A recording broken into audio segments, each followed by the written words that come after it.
Welcome to Chasing Squirrels podcast. I got to start this podcast with a big old supersize portion of apology. The stories you're about to hear were recorded last summer, 2018, and the tapes have been sitting in my computer getting buried under virtual dust, begging, waiting, reminding me every time I sit down.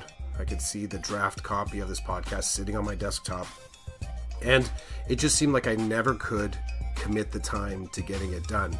Now, the irony is that I've put together a whole lot of other digital projects, kept up with other little activities that happen online, and for some reason this one I didn't get back to it. And I'll throw down the apology right now. So this podcast, episode 66, 7 months in the making, is a conversation with Mike Reynolds. Now, you might know Mike Reynolds under his other handle called EverydaygGirlDad.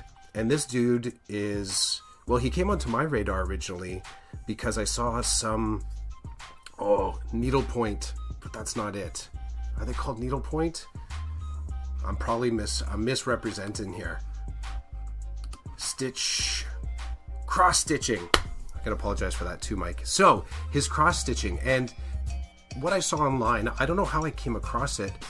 His cross-stitching are phenomenal. So, for those of you that haven't checked out cross-stitching before, imagine almost like sewing and pixel pictures together. Like if you're trying to imagine what this would look like. So, a lot of his pictures are characters from popular media, from comic books, from fantasy movies, and his angle that caught my attention is that he's looking to bolster the conversation around feminism and making sure that adult males, the dads, the fathers, have the words and the ideas and the ways to have conversations, not only with their family, to speak of their own ideas, but also talking with their daughters. And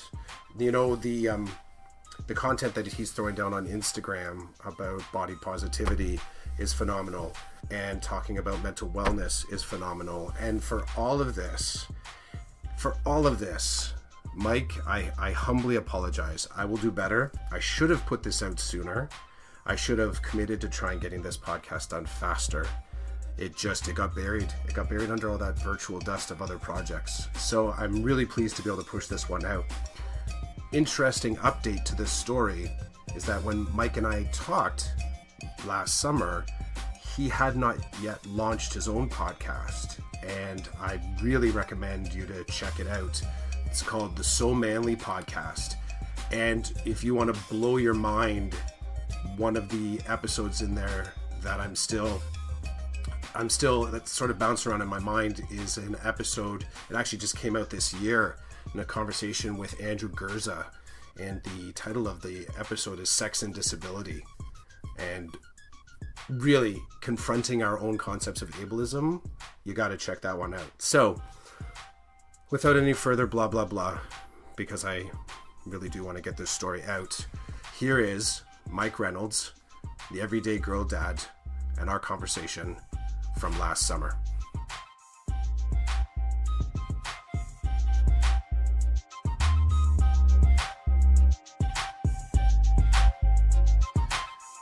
What I love about your Everyday Girl Dad, and even just the approach that you're taking with, because you're multifaceted. Right. You are. You throw down. You tell me all the spaces, just because other people will want to reach out to you. I'm hoping after this. So that moniker of Everyday Girl Dad, how many different spaces does it exist in? It exists in, I currently have a website with it, which is EverydaygGirlDad.com, where I sell some of the shirts that we make and as our fundraiser. And then it also exists on YouTube and on Twitter and Instagram and Facebook. Those are the 3 Everyday Girl Dad locations. And the whole, up until a couple of years ago, I was operating under, it was called Puzzling Post Dad, more because I started a blog that was Stephen Leacock inspired, and was just fiction writing for the most part, and then it kind of morphed into parenting as I became one, and then my writing took on more of an actual shape, and I reflected over a few different things. One of them focusing on all of the kid drawing tattoos I had, and then the other one being a lot of the stuff that I wrote, the social discussion pieces were about being a dad to daughters. And the everyday girl dad part came because a lot of the time dads are praised unnecessarily for doing things that are very simple. And I didn't want it to be seen as anything exceptional for dads to be involved in, social messaging and everything. Hence the everyday. There's nothing exceptional, or I just like to take on the completely average guy who makes plenty of mistakes, who, is on his phone when his kids want him to do something. And I am by no means perfect. And the everyday girl dad was just kind of a way to say, look, let's all be part of this. This shouldn't take exceptional people. We should all be looking to raise our daughters and sons in ways that make sense. So the everyday girl dad came into that part. So, geez, you make it sound so easy just to sort of harmonize all those things. What was the sort of like the spark to tie together, this? I'll do it in a different way. When I first started doing some podcasting and sort of posting some stuff on Twitter, so I'm a teacher. I'm a teacher in a school board just north of Toronto. And when I first started putting out posts, I went by the moniker of Beyond Binders. And I thought that's a good way to kind of speak to kind of where I'm going. And what I quickly found out is it didn't really address where I am. I kind of got in this idea that a little bit like the digital mask would allow me to get into conversations like, oh, Clough, yeah. That they saw my name on it, like, who's this guy? Or, ooh, something like Beyond Binders. So by sort of putting together the everyday girl dad, sort of like bring it together with that name, what kind of interest has been sparked in it? Because you're also, I kind of, when I see you come up on Twitter, I think, well, that's Mike Reynolds, and I see your Twitter handle. Yeah. But kind of by putting it together with that titling has some surprising, sometimes I talk to a lot of teachers. And so when they start getting online, I ask them something like, like who kind of noticed you? Like, how did you sort of, and how was that brought to your attention when you just started posting out? So have there been any surprises when people kind of like, well, is that Mike? Mike's doing that? Like, has there been any? It's interesting. I think that if I could, part of it too is I work in, so I have a day job where I'm a communications officer as well. So I do have plenty of social media interactions outside of this everyday girl dad persona, I suppose.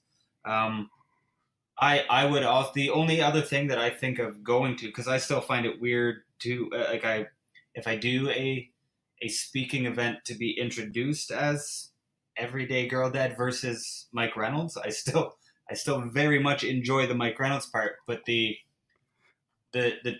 handles, since they're everywhere and since I wanted stuff that kind of matched up with what I was writing, did kind of become a thing unto itself, I suppose. So I think most people that know everyday girl dad know that it is Mike Reynolds, and I hope they do, because I certainly have no problems putting my name to my handle kind of thing. I'm not trying to do it as a, this pseudonym or anything. I very much want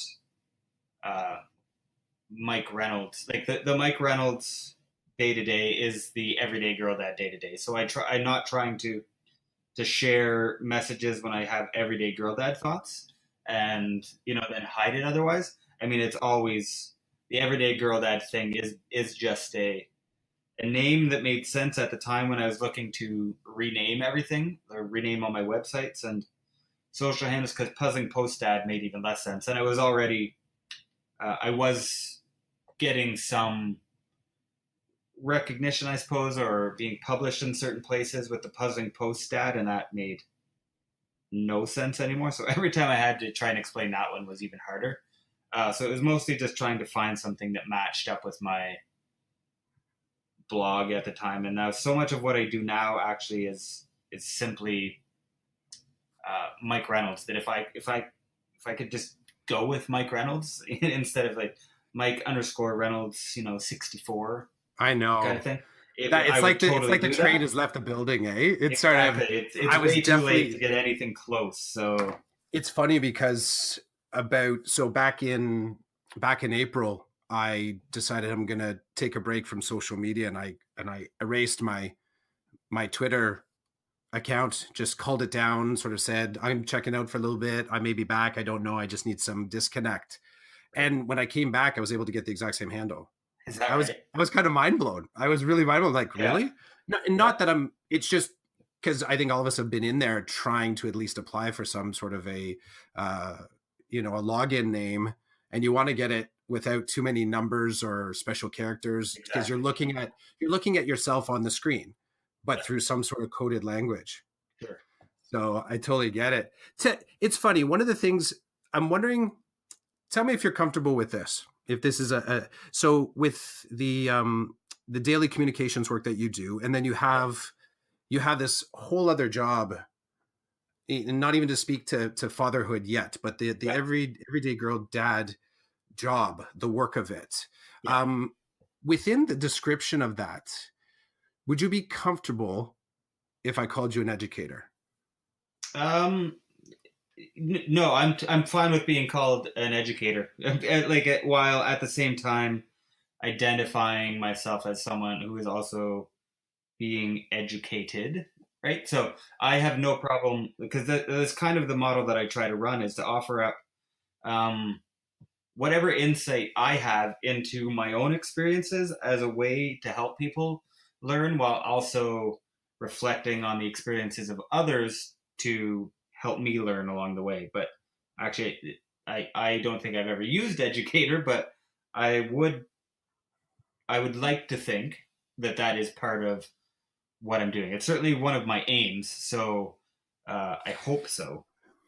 Yeah, it's where I felt a real connection to your style is that I, as an educator, as a teacher, I call myself a story teacher. Like that's what I use. I try and use snippets from my life, things that I've kind of observed, and tie it to the lessons that we're working on in class, the Sure. activities, creating a little bit of that experience.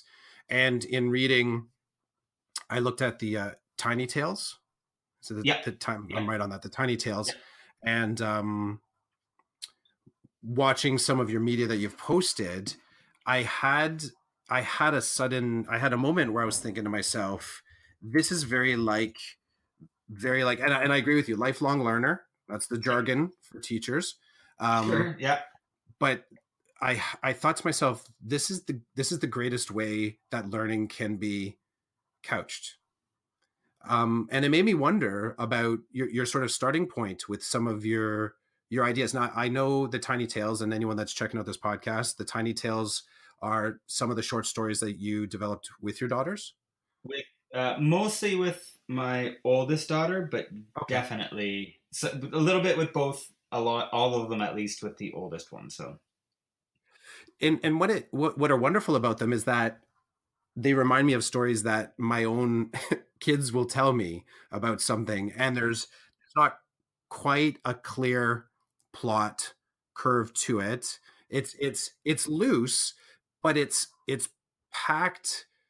It's the emotional color of it. Like I'm reading and I'm like, I gotta stop reading. I'm tearing up here. Like this is it's catching me every time, right? yeah, Hitting the dad strings every single time. But it so clearly reminds me of and connects with me about what it's like to share time with a child, sure. Yeah, to observe their creativity, to not get in the way of their creativity.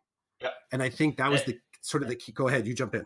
Yeah, and I mean that that getting in the way of people's creativity was something that I mean I still focus on, just not as much. Now it's more in the day-to-day parenting than it is my online blogging with my kids, but it was that idea of at some point somehow everyone starts to believe that coloring within the lines is the mandatory road to success. And my parenting viewpoint was I am going to delay this for as long as I possibly can, and if I'm able to delay that until they're 120, then that's great. Because it is, I mean, it's just the nature of where we live and how we grow up that there is a lot of boxing, not only kids, but adults too, into certain ways of thinking because it's then easier for everyone else to, I mean, it, like people think of it as more manageable, right? To not have to, if everyone's following the same rule book and giving the same outputs. But for my kids, I wanted them to be able to understand that their talent may not be in drawing a, you know, a perfect Wonder Woman, but it could be in really enjoying the process, right? And so getting away from the idea of the finished product looking like X and just having fun along the way is kind of where we were at with the stories. So mixing some messaging that we like. There's some stories about diversity and acceptance, and also just lying in bed laughing and coming up with some pretty neat stories. So, and I also like to show them my own weaknesses in doing that. I've always been a terrible illustrator, so it was fun to be able to sit there and draw with them as well and show them that I don't color within the lines either, right? So to kind of to break down some of those barriers that you often see between adults and kids, where adults have this perfect method and kids are always learning to become more adult. So I, as much as I'm trying to raise them to grow up to be very responsible and compassionate and caring kids, I'm also trying to selfishly steal some of their childness and use that in my own life, right? By getting all these weird drawing tattoos and proudly discussing them every time that I'm out in public. And the more that I can be a kid, I think the more fun I have You know what? parenting as It well. totally works too. Totally works. My several times in this past year, it's been sometimes family makeover day, sometimes it's daddy makeover. It all depends on, kind of who's available for the arts that day. But I got to tell you, there's, you know, the fingernail polish or the toenail polish that I've rocked in the neighborhood. It's it it's the moment when you get outside your bubble that you sort of make a connection. When I call you the educator, I think that's the distance that your words are traveling, because some people are like, I can't when so we have this company, so Canadian Tire.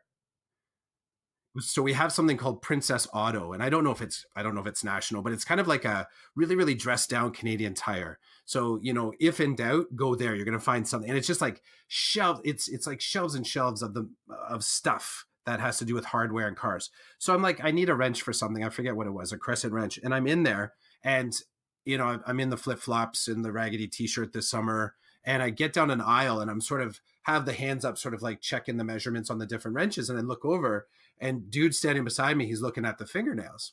Now, you have that moment because I think I'm a superhero when I'm with my kids. Yeah, Like I can be anything. If I'm walking with my kids, like you said, they're like your batteries, right? sure. Yeah. But you have that moment when you're sort of out alone and you're like, okay, I got to represent. So you kind of get sort of prepared for some sort of I was ready for some color in his commentary. Exactly. Yeah.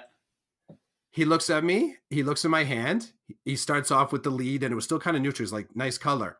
I'm like, okay, this could go in any direction, right?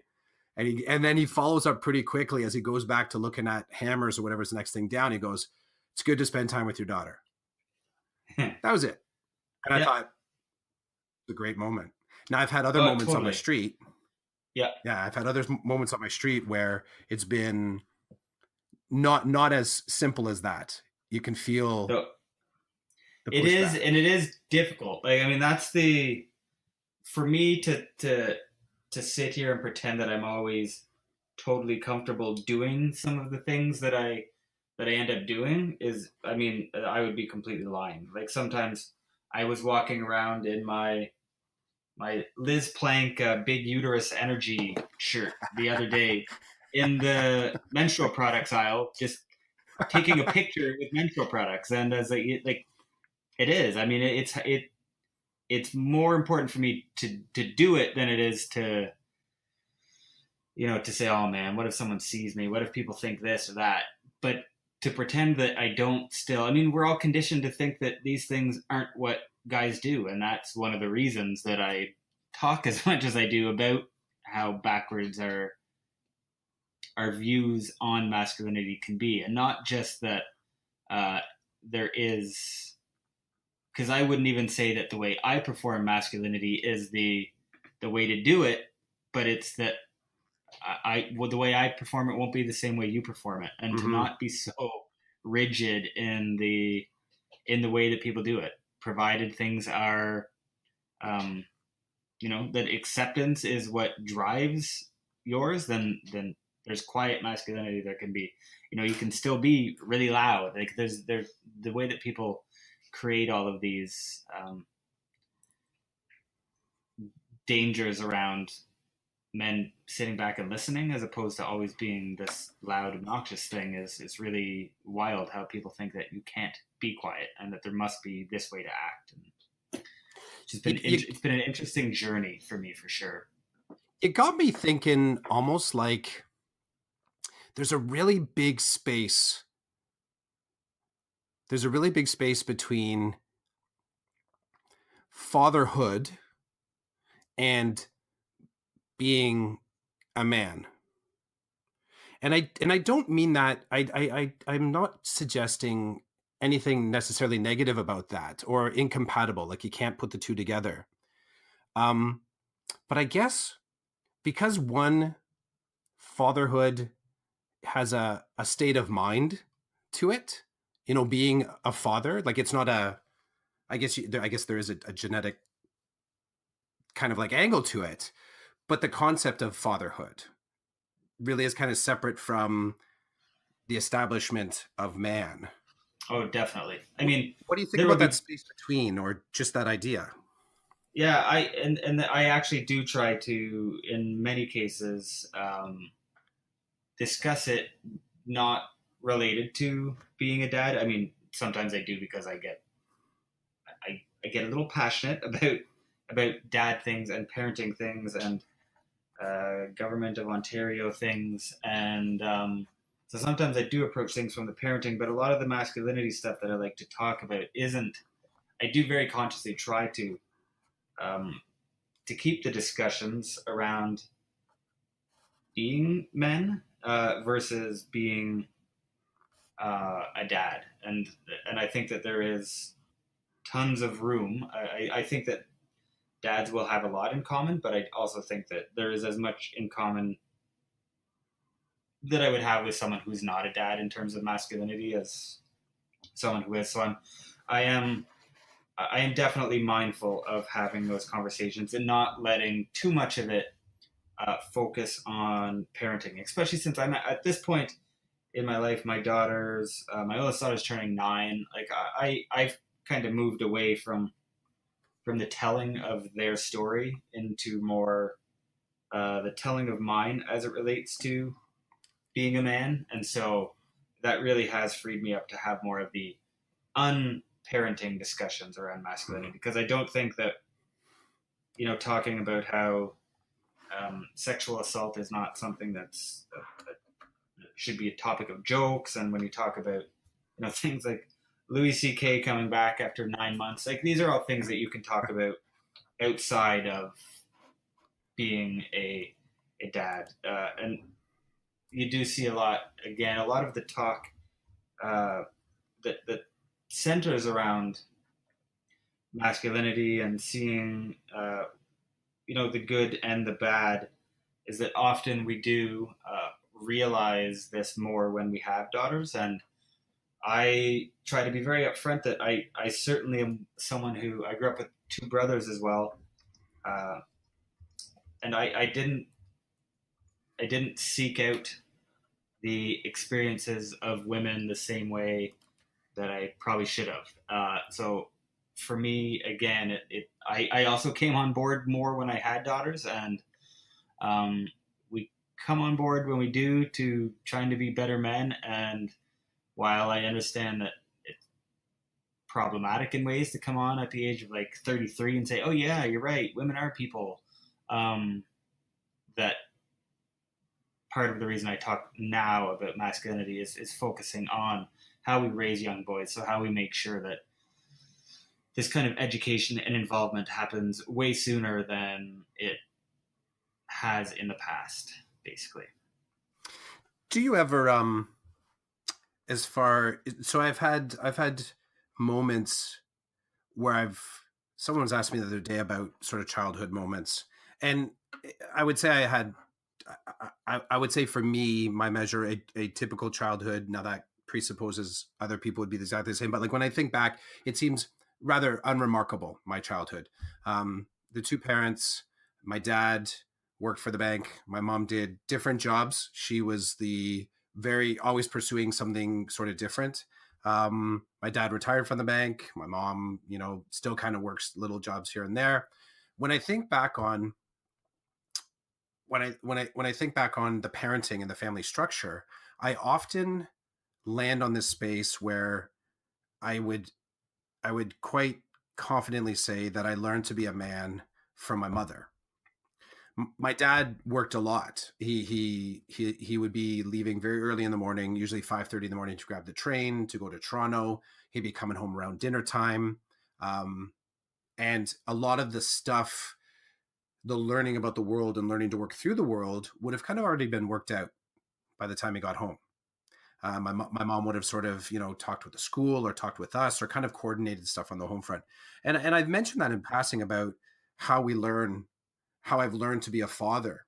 And I try to go back. I try to go back to those moments where I can say, yeah, that was the moment that I remember with my dad. That's kind of cueing into this moment, like kind of reaching back into your memories, like when you're in need. And I wonder for you, when you think back, as you say, hitting 33, hitting this space in your life where you feel like you want to start kind of representing something. When you think about yourself as a father, are you grabbing cues from when you're growing up? Are you looking currently for mentorship? Is it, your spouse bringing out the best in you and just like innately you kind of know what to do? Like, where are you drawing in your some of those pieces to kind of say, and I'm not speaking to your posts per se. Yeah. Yeah. But the dad to dad, are you drawing on your past? Or is in speaking in the present, are you also sort of like creating in the present? I would say a mixture of everything that you just mentioned. Yeah, I mean, our family structure was fairly similar. My dad worked for the government. He's also the coach of all my sports teams and everything. So I had a very good relationship with my dad. I certainly didn't have the same conversations with my dad that I'm having with my kids. But I think what I do look to from him is that I never felt that I couldn't ask questions. And that I also never felt that he led me to think that once you're an adult, you're done learning, kind of thing. So again, to the teacher's mantra, mm-hmm. Lifelong learner.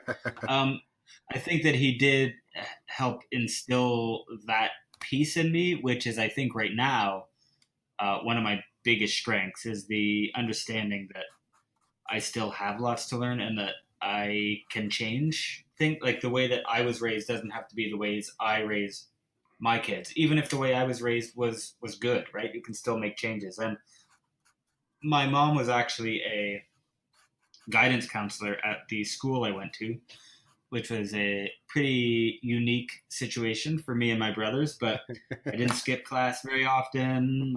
I also got very good teachers as well. So for me... Props to the guidance counselors out there. Props to the guidance counselors. Yes, exactly. Big time. And funnily enough, she was actually the guidance counselor for my partner, who I didn't know at the time. So we met well after my mom was her guidance counselor. But So pretty interestingly enough, my mom knows both of us probably better than we know each other. See, I automatically go to the like, there was something known. Moms know. There's Oh, absolutely. Yeah. like even thinking back, you ask her if her hand was ever poised over the computer or the time card to say, you know what, I think I want to put my son in this class with this particular person. I would say I don't even have to ask her because I know what the actual case was. Which there's no doubt in my mind why I mean, I remember when I got into Carleton University, going to all my teachers and telling them I got into journalism. I had the same English teachers a lot of the time, and I still chat with my English teachers from high school. So years and years later, so those relationships were great, and I certainly was lucky to have the teachers I did. But to your other point, I do have a pretty great dad network in my life as well, where a lot of the men in my life, they're online managed relationships, but I do look to a lot of people that I've met since writing about fatherhood to ask questions about, what they're doing and everything. So I've met so many really cool people in the last, 5 or 6 years, just in the dad blogging space, that have become the people that I go to with questions. And to this day, I mean, the relationships that I have with those people, even being extreme distance relationships, are certainly stronger than most of the relationships I can remember throughout my elementary and high school and university career kind of thing. So it's been an interesting development of a parenting support network, I suppose. One that I didn't envision, but one that I now couldn't envision giving up kind of thing. So it's a great way to learn about fatherhood, and then to have discussions too that, like, with dads that don't even focus on fatherhood, but more about the role of men. And it's been really great to have those kind of conversations. Can I take you back to school? You for a moment? I'm just kind of following your lead.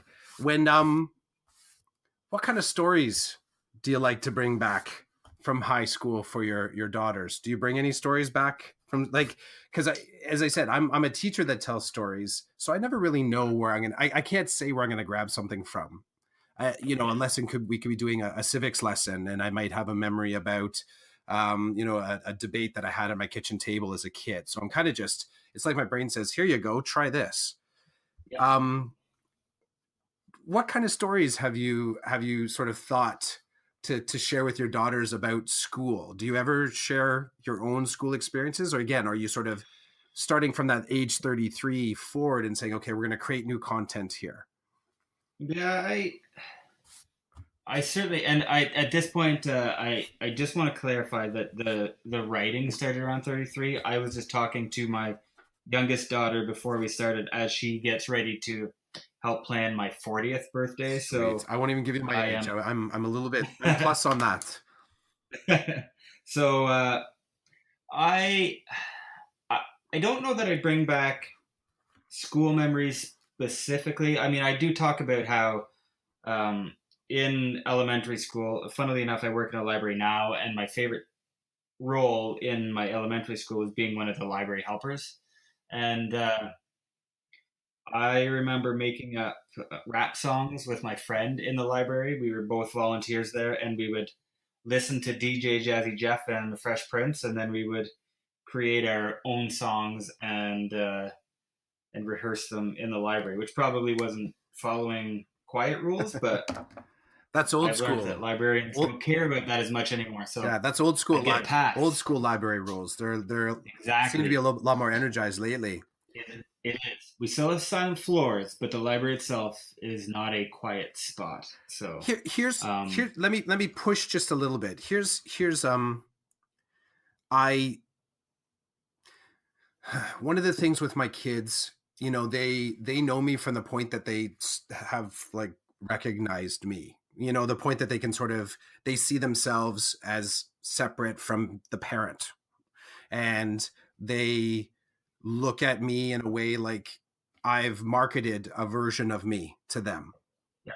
And you got me thinking about the types of stories we tell our own kids.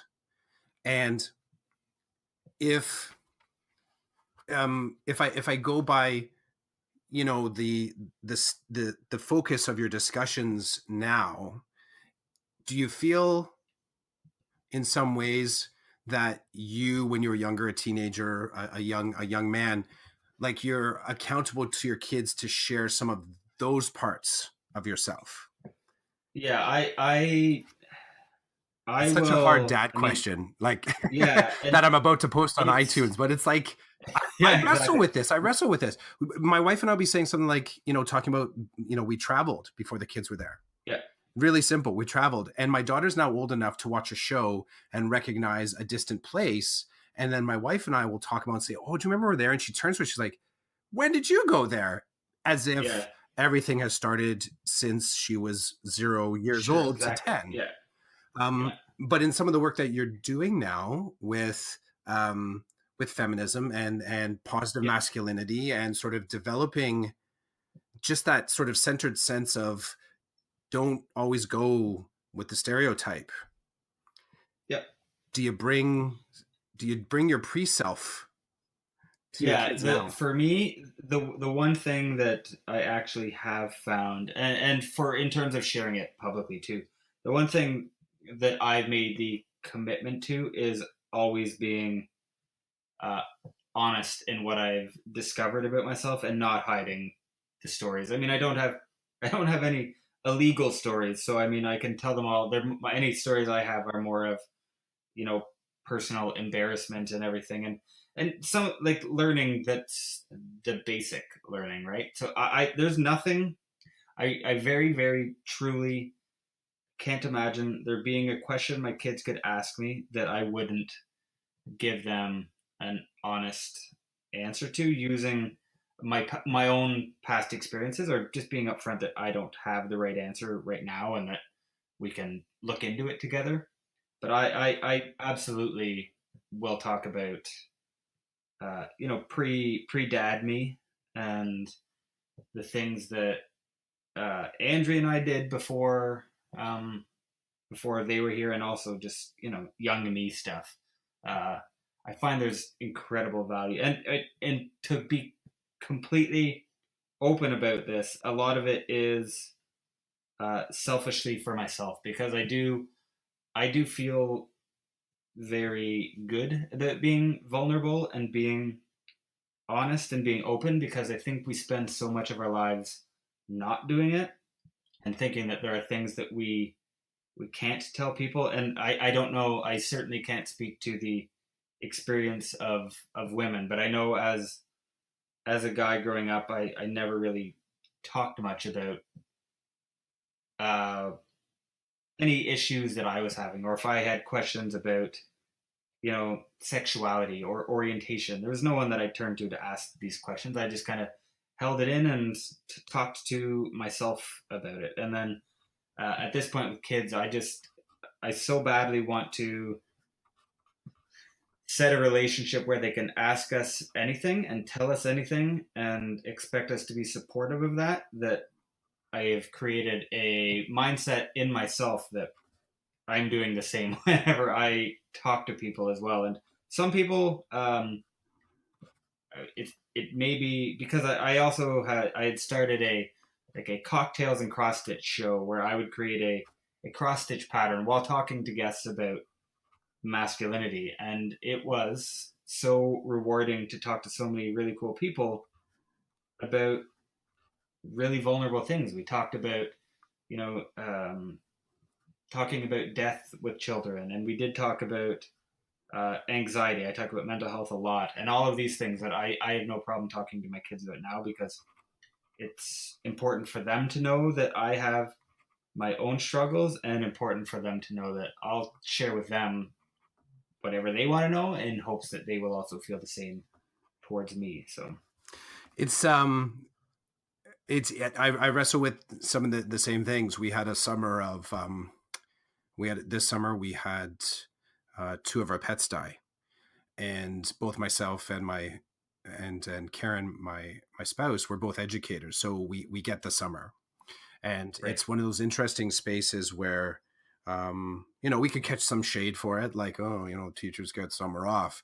But one of the things I will say that was really fantastic was, this is the good bad, is that when these two events happened over the summer, that as a family we were able to share ourselves and share our moments and show some of the be able to sort of celebrate the fragility and to be able to speak openly. And I think there was something really cathartic about it, to be able to be that raw as a family unit. Right. And Yeah. you make me think about, just as the starting question for this, about, it's not a do we, I guess it's a how do we share our pre-dad self and stories, like, with our kids. I'm gonna ask some of my buddies that. I'm gonna ask them that. That's a little bit of an inquiry. And for me too, like I think we talked about something earlier as well. It's a process. I mean, like, I don't think that maybe some people can, that just say, you know what, I'm going to be more honest, and then just simply like flick a switch and you don't feel anything. It's easy for you to do it. I mean, for me, it takes work still. Like, I still need to say to myself before I do things that, okay, Mike, this is actually going to be really healthy for you. So let's go ahead and do it, even if you feel a little bit of insecurity as we start talking about it. And I mean, it takes work, and it's definitely going to be different for everyone. But it is a really interesting thing to think about. How do you share the past you? Because I think there's also this, like, this mindset that once you're a parent, right? And that's your new role. And I think there Clean is so slate, much. clean. Yeah, exactly. And I think there's so much space to be able to use past you as well. Anytime I got in trouble, I always felt really assured when my parents shared uh, anything, while it may not have been the exact scenario I was going through. Anytime that they just kind of revealed, oh yeah, I made mistakes when I was younger as well. So it wasn't even about, yes, I did X, just like you just did. It was, yeah, when I was younger, I did this and I made a mistake, and hey, look at me, I'm here, I'm okay, kind of thing. So it's more just realizing that you can still be fine, and that making a mistake as a kid doesn't mean that you're never going to be, uh, a successful adult. So Yeah. I deal with that a lot. My teaching spaces, I've always been a bit of um, a niche space. I think that's redundant. I think I can just say a niche teacher. Can I? I don't have to say niche space. Either small space or niche. So I've been in special education. I've done guidance. My last just portfolio previous to now, I was working with students that have been suspended and expelled. So right. that idea that what we do as a kid somehow becomes the template for our whole life, I've been soaked in that pretty much since I started teaching back in 2005. So I Right. get what you're saying about that. It's just fascinating to, like I said, I'm gonna ask my buddies that. I'm gonna ask them, and I'm gonna ask them when I'm face to face with them. I'm not gonna, Yes. because I think there's something really, because that moment will hang very differently for different groupings of my friends. Totally. So Yeah. Yeah. It is funny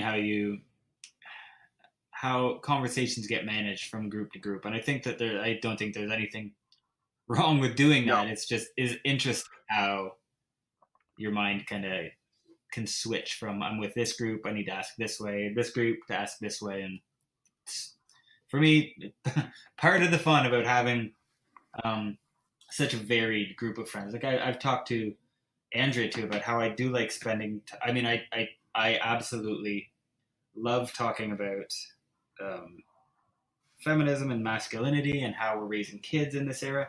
But then I also like going to someone's house and just talking about camping for a couple of hours as well.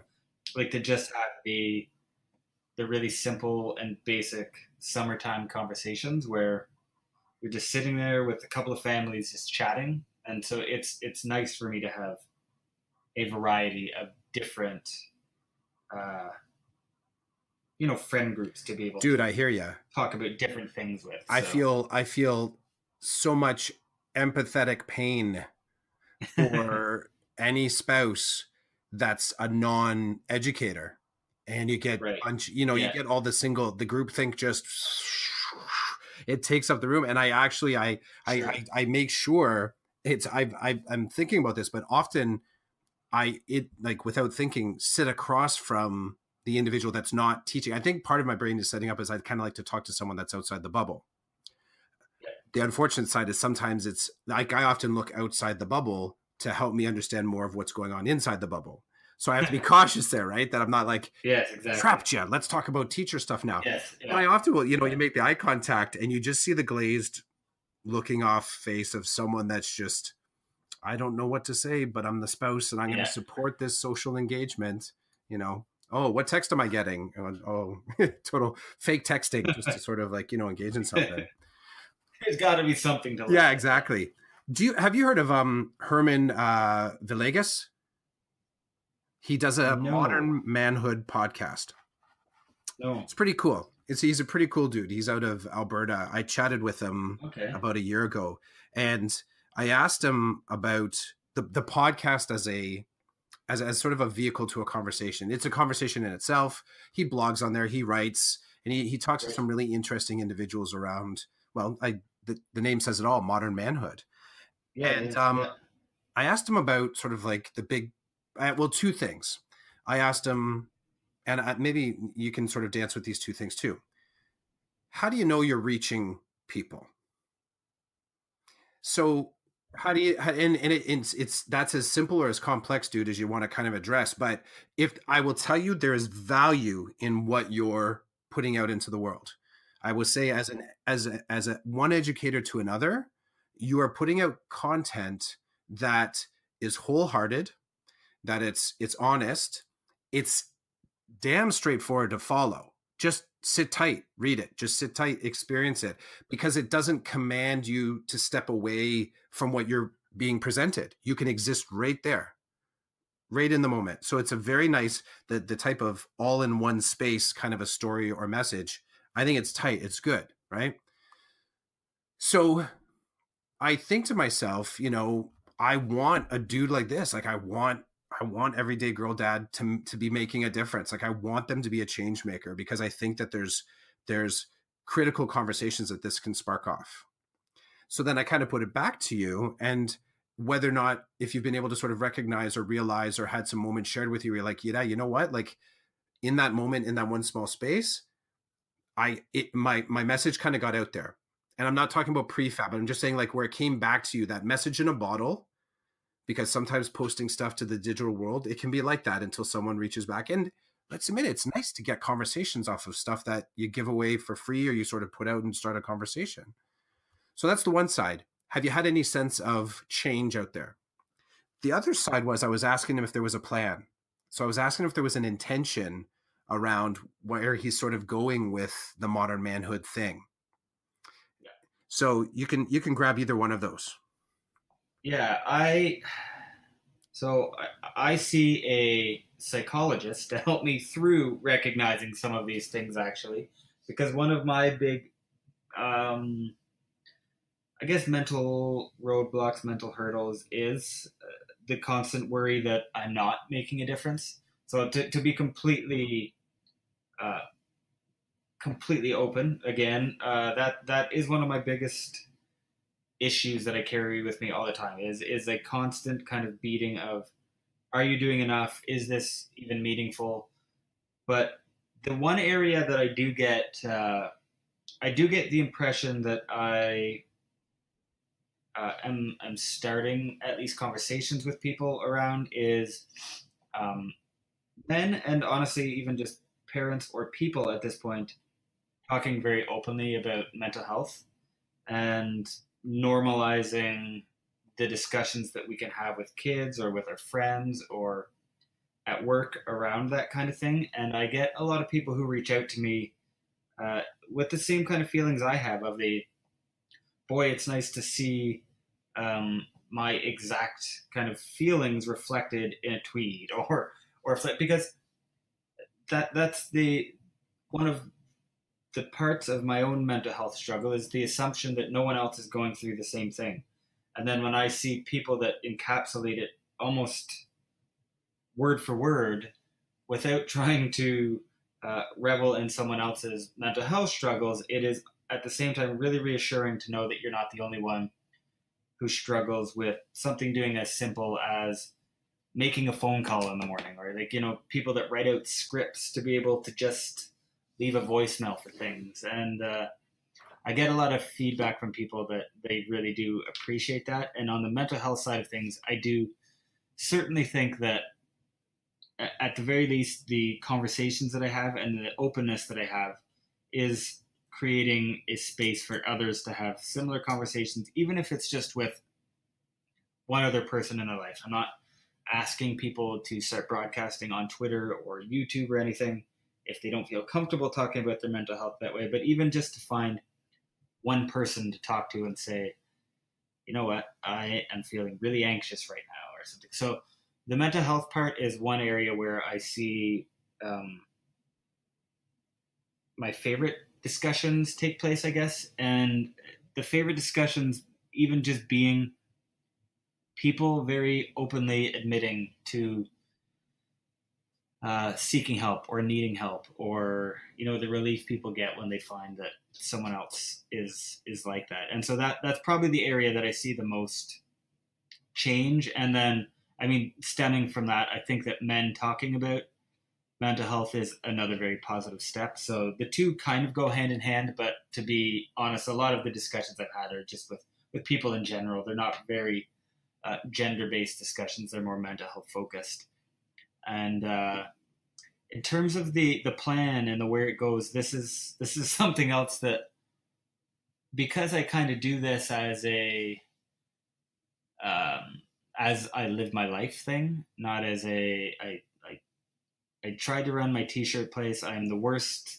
I have no business models for everything. I give away every dollar that I make of things, and I've moved to model. Like I'm not in it because I'm not trying to make money off of anything. I really have no plan beyond, boy, I'm feeling really anxious today. I'm going to share this story. Or, you know what, I'm feeling really good today. I'm going to do this. Or I noticed that someone at the U.S. Open was fined for readjusting her shirt when Novak Djokovic is got his shirt off, right? So and that's one of three. Eh? That's one of three pieces to this story.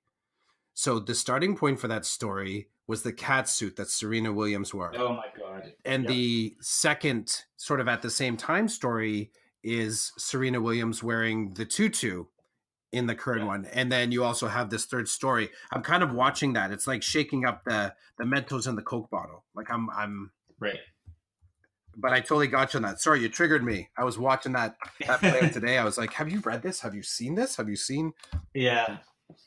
Wild. And actually one of the first stories that I had written that ended up getting a lot of coverage was a story about Eugenie Bouchard, actually, and the focus on, like, whenever she was making her big run, probably 5 years ago now, 4 or 5 years ago, and the focus was all on how pretty and beautiful this girl was. And that's the thing was, I think what I called it was, because I was listening to a local sports radio show where they kept referring to her as sweetheart, right? And I was like, okay, come on, this is ridiculous. She's not Canada's sweetheart.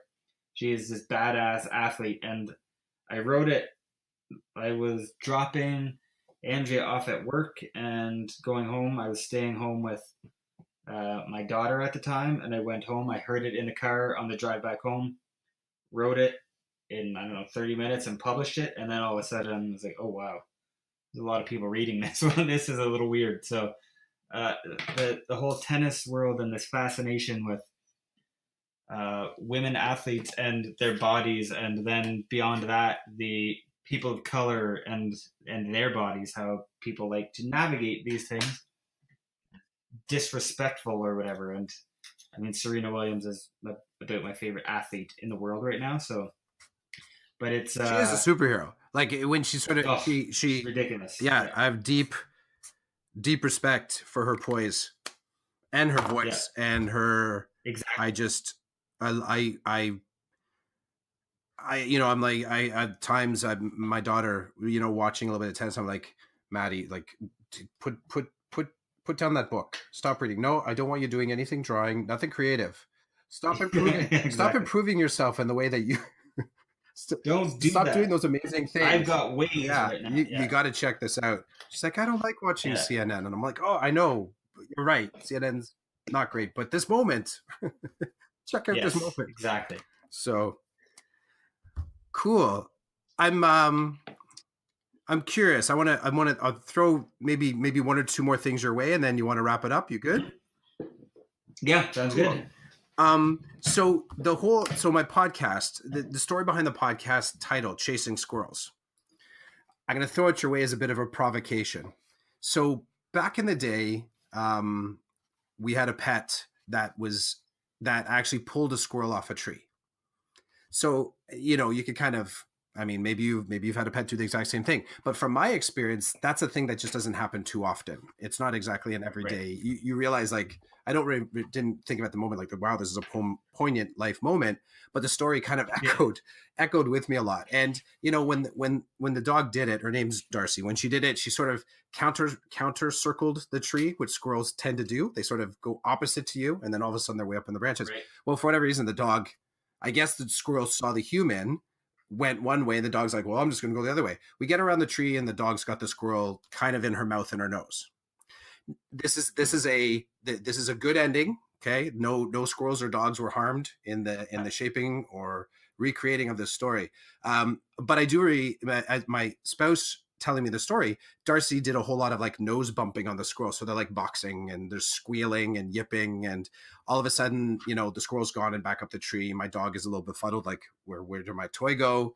And I can only imagine Yeah. in squirrel language, that squirrel just like cursing out my dog, like shaking the almost, I get this image of like a Disney squirrel, like chattering and saying, I'll get you next time, dog. The story stuck with me and I started to think about it. The moment somehow it got attached with this. My primary focus for the podcast is actually like changes in education and how what we do when we actually achieve that thing, or we notice we've done it, or sometimes where change just kind of happens to you. So I kind of, I've had people in the past like, okay, Clough, are you asking me if I'm the squirrel or the dog? In the analogy, but I'm curious if not addressing directly the story, the creating the change. Yeah. Are you do you find yourself craving to create, or are you more the type that kind of notices and dances with? Where are you in that? Like, I spent time in both places actually. Where I started this was the need to create, and I I more sought out things to write about or to talk about, because when I first, I guess, took on when I first started blogging, I guess, and I no longer really think of myself as a blogger as much as I'm probably just going to use educator from now on. take it, man, take it. Yeah, but when I first started, it was out of a need to create stories, and it was very personal based, and I was doing it mostly for me to have a space to express my own emotions. And I followed that road for a long time and actually just continued to write stories, funny, I guess emotional, or sometimes neither. But it would it would always serve a purpose because there was always this need for me to create some written content. And then over time, that kind of shifted. And admittedly, social media played a role in that and the way that we can share content differently now. And I stopped finding the need to just write a story for the sake of writing a story, and I've moved to the point now where I I do a lot more uh, commentary based off of what I'm thinking. I stories now come to me. I don't spend time anymore sitting at my desk, kind of wringing my hands, thinking, when will my next idea come to me? I I just have things that come to me at this point in my life, and part of it too is that I have gone back to school. I work at Carleton, so I'm also taking courses at Carleton, uh, and so the more I learn, the more kind of aware of my surroundings and the way that everything from the way movies are put together, TV shows are put together. So today, Rotten Tomatoes is looking to diversify its critics and everything. There's just so many different pieces of the world where once you start taking a more critical look at things, which unfortunately is becoming less important, it seems, in a lot of people's media habits, you start to notice there's no lack of commentary need, or I mean, in my case, a lot of the times it's this does not need my commentary. I more need their commentary, so I will simply digest this. And I think that that's been part of my learning as well, where I probably a few years ago thought that every story needed my straight white man voice, and I no longer think the same way. And that's been part of my learning, is to sit back and realize when it's an opportunity to learn and when it's maybe an opportunity for me to speak. So that's kind of where I am now. Is I do think more often now before I speak, and I'm pretty happy with with having made that decision in my life, as well as I think probably a lot of people around me are as well. Mm-hmm. I love that you took the sort of creative route with that, because I think that it's I'll say, just from in presenting that idea to some, there's a physicality to sort of manifesting change, as in you're Right. physically doing something in the world. Now, I'm going to sort of fall on the poetic side, and I think words absolutely do create physical changes in the world. I will say that as an undercurrent. That's our part 2. Yeah. We could talk about that in part 2 whenever we talk again. Yes, but totally. But I also get the sense, I like that you took it towards the art end. It made me think about I can't remember, some podcast, some speaker that was talking about creativity, and the individual was talking about another artist's creativity. I think a poet, and the poet articulated creativity as sort of like this sort of storm kind of coming up in the field through the winds. It's kind of ethereal, but sort of blowing through the field, and it kind of, you see it coming in the field and you feel the front edge of it, and you need to like run back to whatever the tool is that you need to capture it. Right. So you're like, in this particular case, the poet said, as this, this incredibly powerful storm would come up and blow over me, I had to get back to my typewriter because the moment would pass. And if I wasn't there to receive it, it would just pass. It's like the muse, right? You have that idea of like something speaking to you to drive you to create. Sure.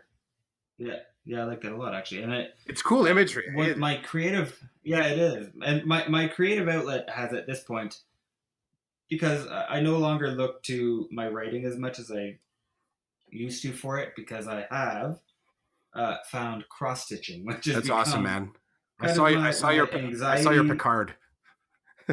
Yeah, this is again, in the spirit of openness. I have been cross stitching as we've been discussing this as well. And if you've seen the Picard, right now I'm working on a data piece. So I have the cross stitching has become a pretty neat way to express one, like, my anxiety, because it has become my number one kind of tool. I guess I shouldn't say number one. I take medication and I see a psychologist and I cross stitch a lot. But it's become such a really essential part of even my day to day. Like I do actually miss cross stitching if I don't cross stitch for a while. So it's interesting how I had never cross stitched until January of this year, and now it's something that I I miss if I haven't done it for a Well, couple of days. So dude, it just sounds like you got back to your typewriter before the storm passed.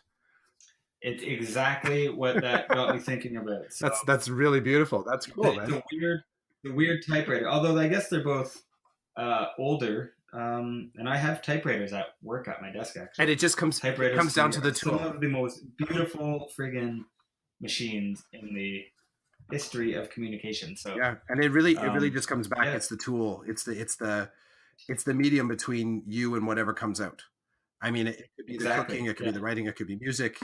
You know, there's a lot of different ways to look at that, and I like how that so sweetly kind of wraps back to where, you know, we sort of left off in the conversation, and kind of, you know, talking about when we, you know, not blocking your kids' creativity, because the output expectation, it has to be, you have to almost neutralize that. You just have to be open, like you're cross stitching.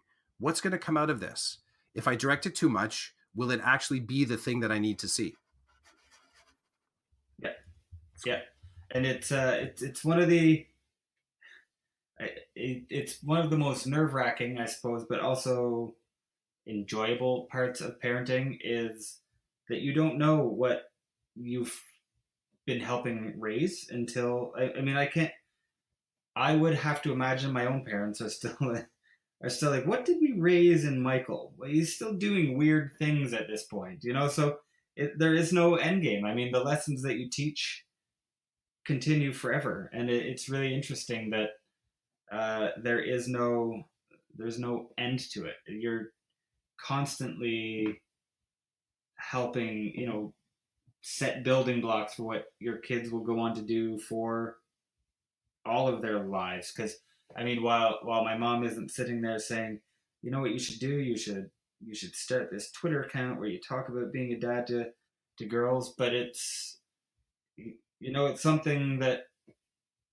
both of them, I still believe that part of the reason that I do it is because it's part of the way that they raised me to communicate and everything. So, and to see that there are things that, opportunities for me to make change. And I think it's really cool that, you know, but when they're 18, you're not like, okay, well, let's sit back and think about our final score on this parenting game, right? So it's, you've always got a little bit of your lessons living on in your kids, and I think that's pretty neat. So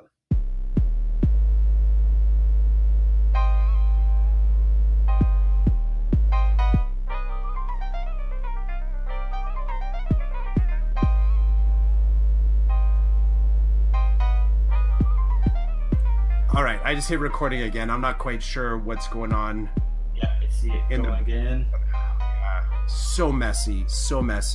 So power goes off in the house, shuts down the medium that we're talking in. I can't actually tell where our conversation ended. Part of the joys. Technology. Mike, do you even remember what the last semi-interesting thing that I said before you? Because I think you were like mid-answer when it. I mean, there's just been so much interesting. How can I pinpoint it down to one interesting thing? I think we fell out of something about wrapping back and not blocking your kids' creativity. Yeah, and I did. Because when I came back to when I finally turned this thing back on, you kind of said something about yes, and then they're 18 years old. I'm like, oh my god, I missed 18 years of exactly. Good points of. Can you get any of it back? And that was the best thing I had ever said as well. This is awful. No, it was. I was just talking about how the joy of parenting is that the lessons that we set now for our kids, like there is no real end point to it. So the 18-year-old thing is like, it's not like when they're 18, you say, okay, parenting is over. We'll not see any more results. Let's see what our final success tally is with our kids. So I was mentioning how I don't expect that my parents thought that I would still be creating the way that I'm creating, right? So I don't imagine that they thought I'd be cross-stitching or that I would be talking about the things that I talk about online. But it's the kind of seeds that they planted with me as a kid that make me see the value, I think, in sharing these stories and trying to find my own unique way, I suppose, of trying to make change. So I was just really focusing, I guess, on how neat it is that the results are never ending. Like you really have so much to look forward to when it comes to what your kids grow up to be and do, and that there is no real end to that excitement, or I guess if I'm a complete failure, the disappointment. So then your kids are going to be on a podcast 18 years from now. Exactly. Someone asked him like, so yeah, what how did you become whatever, right? It's like, well, it all goes back to that's it. Where did it all go wrong? Yeah. That can go either way. I'll accept responsibility, right? I'll accept responsibility. Totally. Okay. Here's the last thing. Where would you like to be connected with? So just to recap the spaces, someone wants to reach out, share or connect, or just read some of your stuff. Where would you like to be found? I